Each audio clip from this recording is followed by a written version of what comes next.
The first week of May in Caldwell County, Missouri, smelled like turned earth and diesel smoke. Tractors running from sunup to sundown, planters dropping seed into soil that had waited all winter. Every farmer, that is, except 17-year-old Eli Madison. While his neighbors planted right up to their fence lines, Eli stood at the bottom of his family's 80 acres and did something nobody in Caldwell County had seen before. He left a long strip of land near Willow Fork Creek untouched. No corn, no soybeans, nothing. Word spread fast in a town where everyone's mailbox sat within shouting distance of someone else's porch. "That Madison boy's leaving good ground empty," old Russ Tanner said at the feed store, shaking his head. "Whole strip along the creek. Prime bottomland, too." Behind him, a few other farmers chuckled. One of them, Dale Pruitt, who farmed the section next to the Madisons, said what everyone was thinking. "Kid's got no idea what he's doing. That family can't afford to waste an acre, let alone 6 or 7 of them." He wasn't wrong about the money. Since his father's accident the year before, a fall from a grain bin ladder, the Madison farm had been running on fumes, a bank loan, and whatever Eli and his mother Carol could manage between them. So when people saw Eli walk that empty strip every morning, hands in his pockets, saying nothing, they didn't see patience. They saw a boy who didn't understand what was at stake. What none of them knew, what Eli hadn't told anyone yet, was that the answer was sitting in a rusted metal trunk in the loft of the equipment shed, untouched since his grandfather's funeral 2 years before. If you've ever been underestimated because of your age or where you come from, subscribe and join us for more stories like this. And tell us in the comments where you're watching from. We'd love to know which part of the world this story reaches. For the first few weeks, Eli said almost nothing about the empty strip, not even to his mother, who watched him from the kitchen window with a worry she tried hard to hide. "You sure about this, honey?" she asked one evening, setting a plate of cornbread on the table. "We don't have room this year to gamble on anything." "I know, Mom," Eli said quietly. "I'm not gambling, I just need a little more time before I plant that part." Carol didn't push. She'd raised Eli to be careful, not reckless, and had never known him to do something without a reason, even if it wasn't always obvious right away. But reasons didn't pay the bank. Out in the fields, the comments kept coming, some gentle, the kind of teasing meant to nudge a young farmer back toward common sense, others not so kind. Dale Pruitt took to driving slow past the empty strip each morning, shaking his head like he was watching a slow-motion mistake unfold. Nobody said anything to Eli's face. Not yet. Eli kept walking that strip every morning, studying the slope of the land, the way water pooled after rain, the worn paths where deer crossed down to the creek. He had no explanation people would accept. All he had was a feeling, and 3 faded notebooks he'd found 2 weeks earlier, hidden beneath a canvas tarp in the shed loft. The notebooks belonged to his grandfather, Walt Madison, who had farmed that ground for nearly 50 years before his heart gave out in his sleep. Eli had always known him as a quiet man who talked more to the land than to people, but never knew just how much Walt had been watching. The first notebook was dated nearly 30 years back, sketches of the farm's layout, arrows showing how water moved during heavy rains, and margin notes like "Creek rises fast here. 6 hours after rain starts upstream, and old buffalo grass holds even when everything else washes."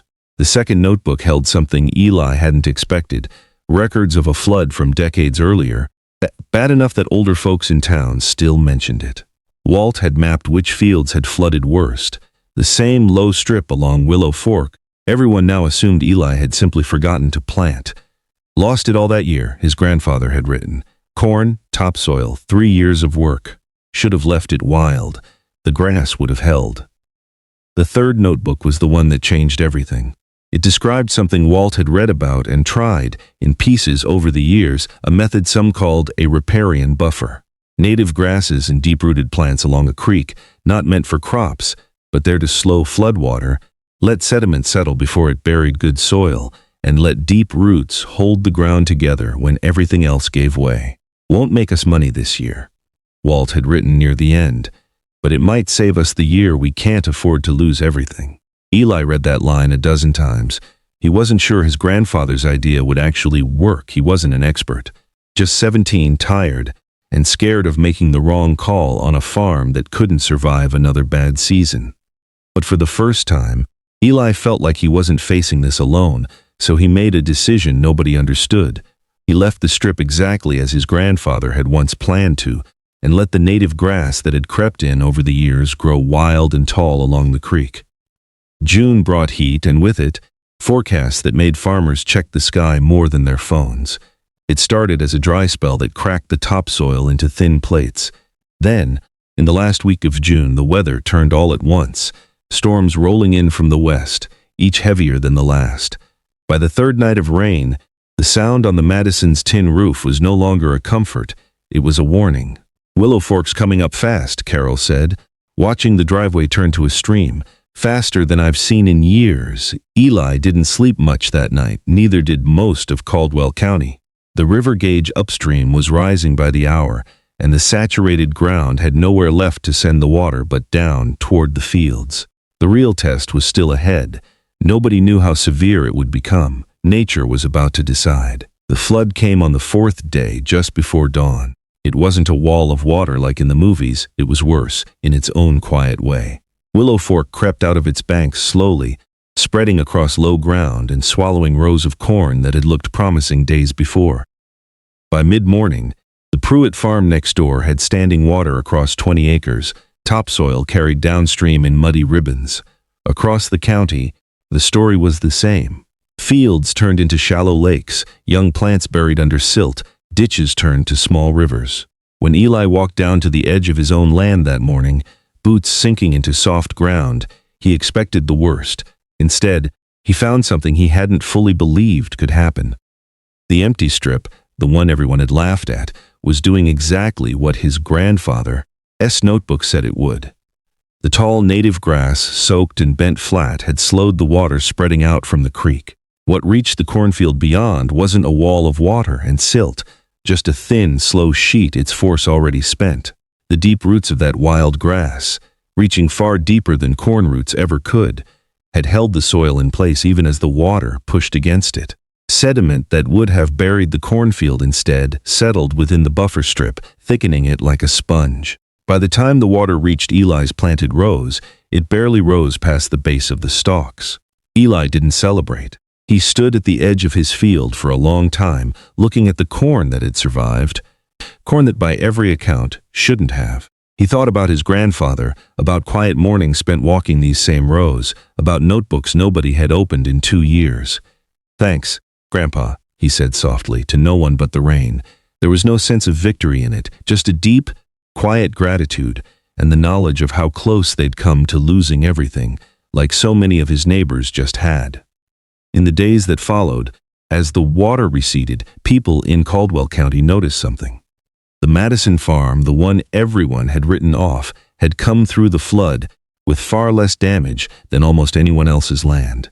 Dale Pruitt was the first to come by, standing at the edge of his truck, looking at the buffer strip with new eyes. "That grass," he said slowly. "That's what saved you, isn't it?" Eli nodded. "Grandpa figured it out. Way back, I just listened to him. There was no big apology, no dramatic speech, just a nod, the way one farmer nods to another when something important has been said."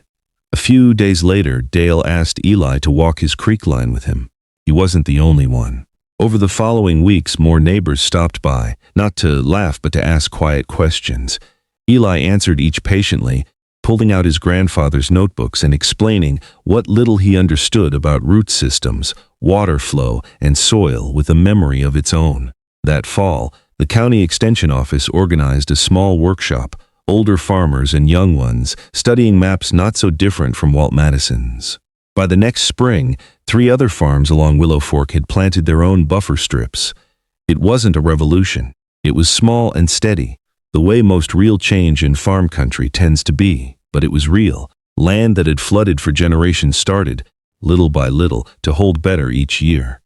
Eli never talked about it much. He went back to his quiet mornings, walking his fields, watching the way water moved across the land his grandfather had loved.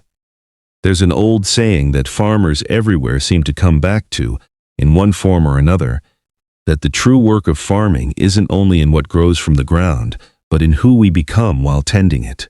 As the Japanese farmer and philosopher Masanobu Fukuoka once put it, the ultimate goal of farming is not the growing of crops, but the cultivation and perfection of human beings. Eli Madison never set out to prove anyone wrong. He simply listened to the land and to a grandfather who had been trying to speak to him long after he was gone. And in the end, it wasn't the empty field that saved the farm. It was what he chose to leave growing there.